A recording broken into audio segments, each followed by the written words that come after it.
At every race, there may be hundreds of young people flirting with danger and death. CBS 4's Mike Kirsch is here with an exclusive inside look at South Florida's Fast and Furious. Mike? Well, Maggie, Steve, for years, building a public drag racing strip in South Florida has been hotly debated. A track would offer an alternative for kids who are racing illegally on the streets. We spent 3 months investigating this deadly sport and whether a public track would work.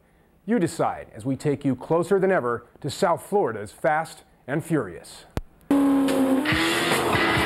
South Florida street racing. Fast and Furious. Running from the law.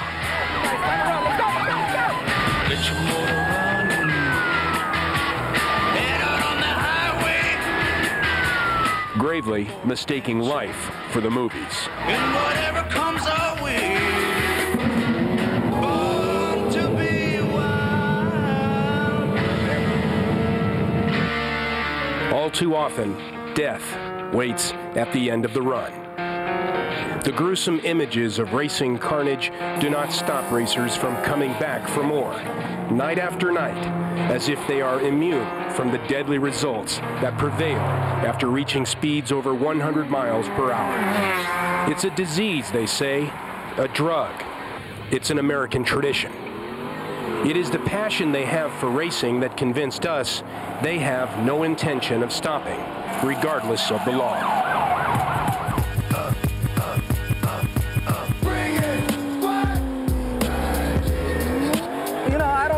I don't get high. I don't go out to clubs or nothing like that. I like to race. That's my disease. That's my addiction.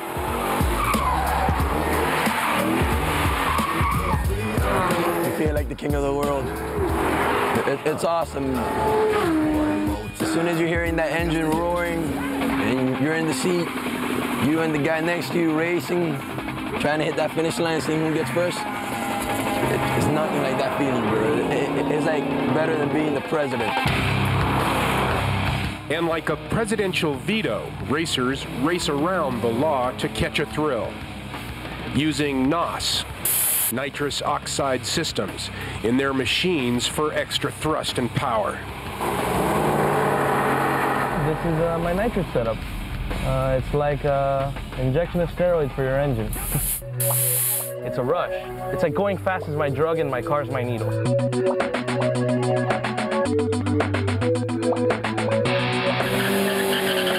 Another high-octane aspect of the street racing scene are high-speed motorcycles and who can do the best stunts on these two-wheel speed demons. Basically, the bike will go up to 170 miles an hour, anywhere. There's bikes that'll do 200 miles an hour straight from the factory. The stunts are called wheelies, stoppies.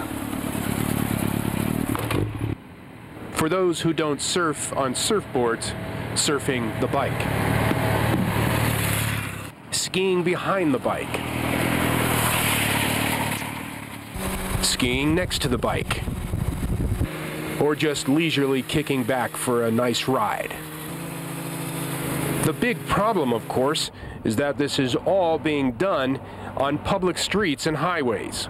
We watched over a period of several weekends as Highway 27, Okeechobee Road, is literally taken over by the street racing scene. And then you have the cat and mouse game that ensues when authorities arrive. Everybody panics. They take off running, pounding on windows. Let me in. Let's go.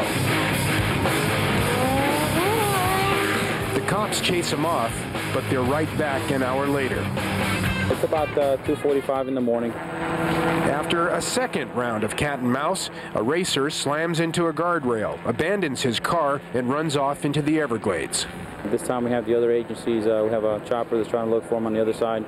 Make sure he's not hurt. If he needs help, get him help.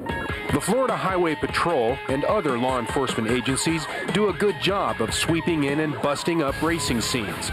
But even a good cop knows these racers will just find a new place to race in what is an endless race and move shell game all over South Florida. My personal opinion, not that of the Highway Patrol, give them the place to race so this doesn't happen. Give them a place to race. This, by the way, is exactly what street racers have been asking for years. Give us a place to race.